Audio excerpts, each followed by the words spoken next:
अस्सलाम वालेकुम, this is makeover by Lubna. खुश आमदीद मेरे यूट्यूब चैनल पे। उम्मीद है सब खैरियत से होंगे। आज मैं आपके साथ बहुत ज़बरदस्त रेमेडी शेयर कर रही हूँ। होममेड शैम्पू बनाना बता रही हूँ और केमिकल से पाक। और आप बिलीव करें, मैं आपके साथ जो भी वीडियो शेयर करूँगी, कोई भी होम रेमेडी शेयर करूँगी, वो 100% परफेक्ट होगी। जो मैं खुद यूज़ करती हूँ, जिसका 100% रिज़ल्ट होता है, मैं वही आपके साथ शेयर करूँगी। ये अभी आप देखते हैं कि ये चावलों की जो पीछ होती है ना, ये वो चीज़ है। चावल बॉयल करते हैं, चावल बॉयल करने के बाद जो हमारी पीछ आती है ना, और उसको हम गिराएंगे नहीं।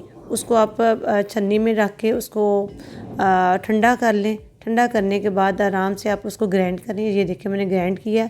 और आप उसके बाद उसको स्टेन भी कर सकती हैं। आप चम्मच में देखें थोड़ा सा डॉट फील हो रही है, आप उसको स्टेन भी कर लें। स्टेन करने के बाद ये देखिए कोई भी शैम्पू जो आपको सूट करता है, आप वो उसमें डालें। और बहुत कम क्वांटिटी में, बहुत ज़्यादा क्वांटिटी में नहीं, क्योंकि शैम्पू कभी भी डायरेक्ट नहीं लगाते। और आपको पता है कि इसके अंदर पानी मिक्स करके फिर सर पे लगाते हैं, तो पानी की जगह हम माया लगाएं। माया मतलब ये जो हमारी पीछ है, जो चावलों से निकलती है, वो लगाएं।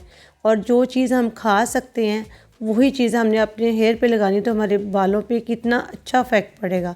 ये इतने बाल सिल्की और इतने अच्छे हो जाते हैं ना कि आपकी सोच है, आप एक दफ़ा लगाएंगे तो आप याद करेंगे। और ये देखिए इसको ऐसे मिक्स किया। मिक्स करने के बाद आराम से बोतल बना के रख लें, ठीक है। और बिल्कुल भी इसमें स्मेल नहीं आती, बिल्कुल भी स्मेल नहीं आती। और इसको बना के 2 माह के लिए आप रख सकते हैं।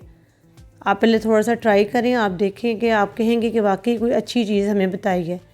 और इसको आराम से बोतल में भरें और आपके लिए ये शैम्पू तैयार है।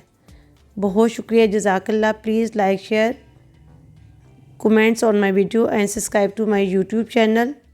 ये आपका होममेड शैम्पू तैयार है। आराम से बोतल में डाल लें। आप इस तरह बोतल में डाल के उसको इस्तेमाल करें। जब आपने नहाना है, खुशक बालों पे आपने लगाना है, बालों को गीला ना करें। ऐसे ही इसको शेक करें। शेक करने के बाद अपने बालों पे अप्लाई करें। और जब आपको लगे कि पानी कम है, तो फिर थोड़ा सा बालों पे पानी लगाते हुए इसको अप्लाई करें। खुशक बालों में आपने इसको लगाना है, गीले बालों में ना लगाएं, ठीक है। सीधा ही इसको लगाएं, क्योंकि पानी ऑलरेडी इसमें लिक्विड पहले ही बन चुका है। Thank you so much. अल्लाह हाफिज़।